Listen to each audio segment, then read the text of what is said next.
نه بدرځم نه بدنو مخلم د کلي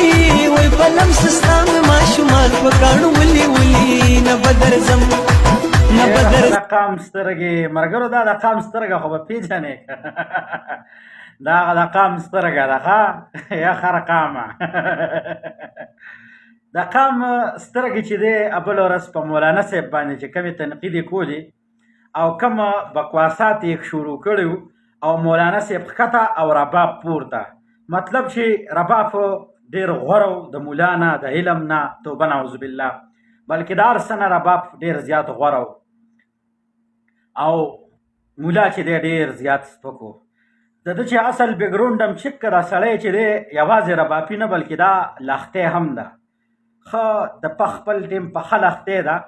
او داسې ډانسونه منسونه او دغه شیزونو پروګرامونو دپاره که د چا په کار وي لکه شوقیان خو شته دی څنګه چې د رباب شوقیان دي دغسې د دغې ډانسونو منسونو نو ریټیر اجړه ته راځې او په مولیانو پسې خبرې کوې چې مولوي صاحب حقوق العباد دي نن خولې دي رښتیا رښتیا به وې مړه د ده د خولې نه یې اورو د ده د ډانس پې پرېږدو نه دی بیا له مزه ده راځئ ووایې اورئ مولانا صاحب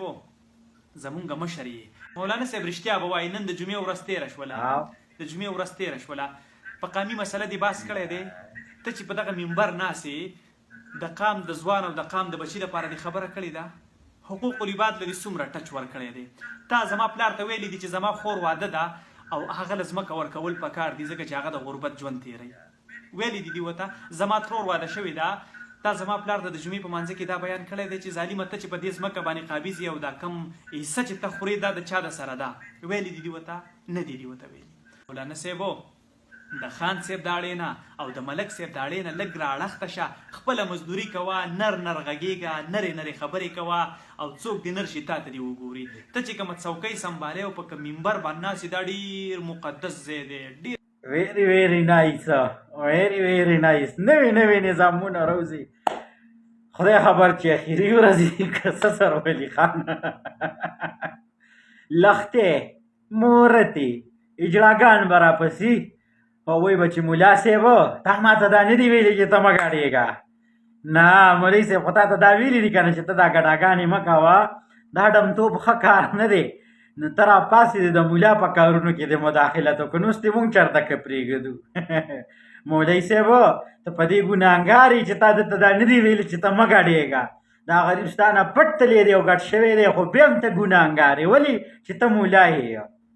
تا دته دا نه دي ویلی که نه مولوي صاحب چې ته دغه پروګرامونو له مزه اولته کې چې دی دا دغه مه ورکوه مولوي صاحب دې که ګډ شوی دی دا خو د قام سترګه وه دا ګډ چې دی د پښتو کلچر دی او اوس په د د مرګ نه بعد به د دم چې دی د ګډا والا مجسمه بیا جوړوئ مولوي صاحب هله به هم پرېږدو او مولوي صاحب تاسو چې دا په کوم حقوق العباد خبرې نه دي کړې هغې کې د ګډا څه ذکر شته او که نشته دی هغه دې هم دته نه دی کړی نو لحاظه مولوي صاحب دا په ګډا ګناهګار نه دی که دی ګډېږي دی که په حاشیې محفلونو ته ځي هلته کې دا بل کار هم کوي په هغې دی ګناهګاره نه دی مولوي صاحب که دی رباب وایي او موسیقي کوي نو داسې دومره غټه ګناه خو نه ده مولوي صاحب مولوي صاحب ته چې دا علم کوم دې خلکو ته ښکاره کوې د ټولو نه غټ مجرم مولوي صاحب دی ولې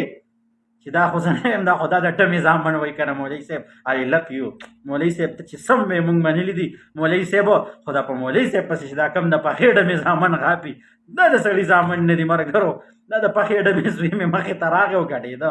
مې چې زه به نن تا ته بیا یو ځل چې د اسمان ستوري ښیم چې ته څنګه زما په مولیانو پسې غاپېږي ملګرو ویډیو د سره شیر کړه د دې مهورتې د دې لښتې د دې ډبرې د دې ورشن دا ویډیو د قام ته علي جهان ته وښیي چې ستاسو د قام سترګه خو